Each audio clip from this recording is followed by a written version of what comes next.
Hello friends, அஸ்ஸலாமு அலைக்கும். Welcome to as Tamil. நான் உங்கள் சாய் ராஷிக். இப்போ பார்த்தீங்கன்னா நிறைய பேருக்கு சளி, இருமல், ஜுரம் இந்த மாதிரியான பிரச்சனை வந்துட்டுருக்கு. ஏன்னா கிளைமேட் சேஞ்ச் ஆகிறதுனால. ஸோ அதுக்காக தான் நான் இன்றைக்கி உங்களுக்கு நண்டு வறுவல் செஞ்சு காமிக்க போகிறேன். இது பார்த்தீங்கன்னா உடம்புக்கு ரொம்ப ரொம்ப சத்துங்க. சளி, இருமல், காய்ச்சலுக்குலாம் உடனடியாகவே ஒரு நல்ல தீர்வு தரக்கூடியதாக இருக்குது. அதே மாதிரி ரொம்ப டேஸ்ட்டாக இருக்குங்க. நான்வெஜ்லேயே நண்டு வறுவல் அப்படின்றது ரொம்ப டேஸ்ட்டான ஒரு ரெசிபி. கண்டிப்பாக நீங்கள் நாளைக்கு இதை வாங்கி ட்ரை பண்ணி பாருங்கள். ஸோ நண்டு மிளகு வறுவல் செய்கிறதுக்கான மசாலா நம்ம ஃபஸ்ட்டு ரெடி பண்ணிக்கலாம். ஒரு ஜாரில் 3 பெரிய வெங்காயம் கட் பண்ணி சேர்த்துருக்கேன். 3 பெரிய தக்காளி கட் பண்ணி சேர்த்துருக்கேன். வெங்காயம் எந்த அளவுக்கு எடுத்துக்கிறீங்களோ அதே அளவுக்கு தக்காளி எடுத்துக்கோங்க. கிரேவி மாதிரி உங்களுக்கு நல்லா வேணும்னு சொன்னால் ஒரு வெங்காயம் ஒரு தக்காளி எக்ஸ்ட்ரா கூட சேர்த்துக்கலாம். 2 டேபிள் ஸ்பூன் அளவுக்கு இஞ்சி பூண்டு விழுது சேர்த்துருக்கேன். 1/2 டீஸ்பூன் அளவுக்கு மஞ்சள் தூள் சேர்த்துக்கலாம். 1 டீஸ்பூன் அளவுக்கு மட்டும்தான் நான் மிளகாய் தூள் சேர்க்குறேன். மற்றதெல்லாம் பார்த்தீங்கன்னா காரத்துக்கு நம்ம மிளகுத்தூள் ஆட் பண்ணிக்கலாம். நண்டுக்கு மிளகுத்தூள் சேர்த்திங்க அப்படின்னு சொன்னால் ரொம்ப டேஸ்ட்டாக இருக்கும். உடம்புக்கு ரொம்ப நல்லது. தேவையான அளவுக்கு உப்பு சேர்த்துருக்கேன். 2 டீஸ்பூன் அளவுக்கு மிளகு முழு மிளகு சேர்த்துருக்கேன். 2 பச்சை மிளகாய் சின்னதாக சேர்த்துருக்கேன். இப்போ ஜாரோட மூடி போட்டு இதை நம்ம நல்லா அரைச்சி விட்டு எடுத்து வந்துடலாம். ரொம்ப நைஸாக அரையணும் அப்படின்ற அவசியம் கிடையாது. அரைச்சதுக்கப்புறமா காமிக்கிறேன் பாருங்கள். இந்த பக்கத்துக்கு உங்களுக்கு அரைஞ்சிருந்தாலே போதும். இது கூடவே நீங்கள் கருவேப்பிலை, புதினா, மல்லியை கொஞ்சமாக சேர்த்து அரைக்கலாம். அது இன்னும் நல்லா டேஸ்ட்டாகவும் இருக்கும். உடம்புக்கு ரொம்ப ஆரோக்கியமும் கூட. இப்போ நம்ம தாளிக்க ஆரம்பிச்சிடலாம். ஒரு வாணலில் கொஞ்சமாக தேவையான அளவுக்கு எண்ணெய் ஊற்றிக்கோங்க. நல்லெண்ணெயில் செஞ்சிங்கன்னா ரொம்ப டேஸ்ட்டாக இருக்கும். இதில் கொஞ்சமாக கருவேப்பிலை சேர்த்துக்கலாம்.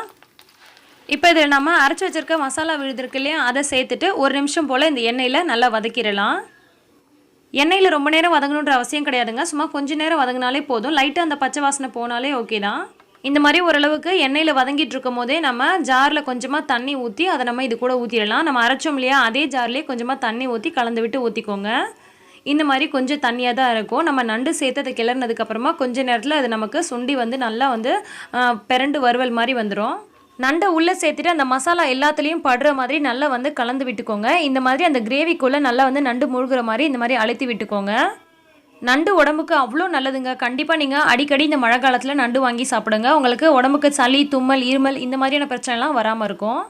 இப்போ இதை ஒரு மூடி போட்டுட்டு ஒரு 5 நிமிஷம் கழித்து நாம் ஓப்பன் பண்ணி பார்க்கலாம். லைட்டாக நண்டு வெந்து வந்திருக்கும். நண்டு வேகிறதுக்கு ரொம்ப டைம் எடுக்காதுங்க. ஒரு 10 நிமிஷத்துலேயே நல்லா வெந்துடும். இது நம்ம கிரேவி எந்த அளவுக்கு உங்களுக்கு சுண்டணுமோ அந்த அளவுக்கு நீங்கள் சுண்ட விட்டுக்கோங்க. லைட்டாக நீங்கள் கிரேவியாக வேணும்னு நினச்சிங்கன்னா அதோட விட்டுக்கலாம். இல்லை உங்களுக்கு வறுவல் மாதிரி வேணும் அப்படின்னு சொன்னால் இன்னும் நல்லா சுண்ட விட்டுக்கலாம். இப்போ இதில் கொஞ்சமாக உப்பு பத்தாத மாதிரி இருக்குது. நான் கொஞ்சமாக உப்பு மட்டும் போட்டுக்கிறேன். உப்பு சேர்த்து நல்லா கலந்து விட்டுட்டு மறுபடியும் ஒரு 5 நிமிஷம் போல் மூடி போட்டு வேக விடலாம். நண்டு க்ளீன் பண்ணுறதுக்காகவே நண்டு நிறைய பேர் வாங்க மாட்டாங்க. ஆனால் நண்டு க்ளீன் பண்ணுறது ரொம்ப ஈஸி.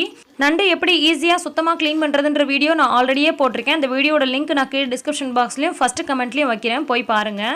மீன் க்ளீன் பண்ணுறதை விட, எறா க்ளீன் பண்ணுறதை விட நண்டு க்ளீன் பண்ணுறது ரொம்ப ஈஸிங்க. கண்டிப்பாக போய் பாருங்கள், உங்களுக்கு ரொம்பவே யூஸ்ஃபுல்லாக இருக்கும். இப்போ மறுபடியும் நல்லா கலந்து விட்டுட்டு மூடி போட்டு ஒரு 5 நிமிஷம் போல் வேக விட்டு மறுபடியும் ஓப்பன் பண்ணி இந்த மாதிரி நல்லா கிளறி விட்டுக்கோங்க. இப்போ பார்த்தீங்கன்னா நல்லா எண்ணெய்லாம் பிரிஞ்சு வர ஆரம்பிக்கும். இந்த சமயத்தில் நம்ம மிளகுத்தூள் சேர்த்து கிளறிக்கலாம். இப்போ பார்த்தீங்கன்னா 1 டீஸ்பூன் அளவுக்கு மிளகுத்தூள் சேர்க்குறேன். நம்ம ஆல்ரெடியே மசாலா கூட மிளகு சேர்த்து அரைச்சிருக்கோம். ஸோ லாஸ்ட்டாக 1 டீஸ்பூன் அளவுக்கு மட்டும் மிளகு சேர்த்து அதை நல்லா பெரட்டி விட்டுக்கலாம். இந்த மிளகுத்தூள் பார்த்தீங்கன்னா கடைசியாக சேர்க்கறதுனால நல்ல ஒரு வாசனை மணமாகவும் ரொம்ப டேஸ்ட்டாகவும் இருக்குங்க. அவ்வளோதாங்க. ரொம்ப டேஸ்ட்டான ரொம்ப ஆரோக்கியமான நண்டு வறுவல் ரெடி ஆகிடுச்சு. இப்போ நம்ம கடைசியாக ஸ்டவ் ஆஃப் பண்ணிவிட்டு கொஞ்சமாக கருவேப்பிலையும் கொஞ்சமாக மல்லித்தழவையும் தூவி இறக்கிட வேண்டியதான். நண்டு வாங்கினீங்கன்னு சொன்னால் வறுவல் மட்டும் இல்லைங்க, நண்டு ரசம் வைக்கலாம், நண்டு குழம்பு வைக்கலாம், நண்டில் லாலிபாப் செய்யலாம். இந்த மாதிரி நிறைய ரெசிபிஸ் நண்டில் செய்ய முடியும். அதெல்லாம் உங்களுக்கு வேணும்னு சொன்னீங்கன்னா நீங்கள் கீழே கமெண்ட் பண்ணுங்கள். நான் உங்களுக்கு அடுத்தடுத்த வீடியோக்களில் கண்டிப்பாக நான் உங்களுக்காக செஞ்சு காமிக்கிறேன். பெரும்பாலும் டேஸ்ட்டாக இருக்கக்கூடிய டிஷ்ஷஸில் ஆரோக்கியம் அடங்கியிருக்காது. ஆனால் இந்த நண்டு பார்த்தீங்கன்னா எந்த அளவுக்கு நல்லா டேஸ்ட்டாக இருக்கோ அந்த அளவுக்கு ரொம்ப ஆரோக்கியங்க. சளி பிடிச்சிருக்கவங்களுக்கு, இருமல் இருக்கவங்களுக்கு, நாட்பட்ட நெஞ்சு சளி இருக்கு இல்லையா, அவங்களுக்குலாம் செஞ்சு கொடுத்தீங்கன்னா இது சளியெல்லாம் அறுத்து வெளியில் கொண்டு வந்துடும். ஸோ ரொம்ப டேஸ்ட்டான ரொம்ப ஆரோக்கியமான இந்த ரெசிபியை நீங்களும் செஞ்சு சாப்பிட்டுட்டு எப்படி இருந்துச்சு அப்படின்னு எனக்கு கீழே கமெண்ட் பண்ணுங்கள். இந்த வீடியோ உங்களுக்கு பிடிச்சிருந்துச்சுன்னா லைக் பண்ணி மற்றவங்களுக்கும் ஷேர் பண்ணுங்கள். இன்னும் பல புதுமையான ஆரோக்கியமான ரெசிபிஸ் உடனுக்குடன் தெரிஞ்சுக்க ஆஸ் தமிழ் சேனலை சப்ஸ்கிரைப் பண்ணுங்கள். எல்லா புகழும் இறைவனுக்கே. நன்றி.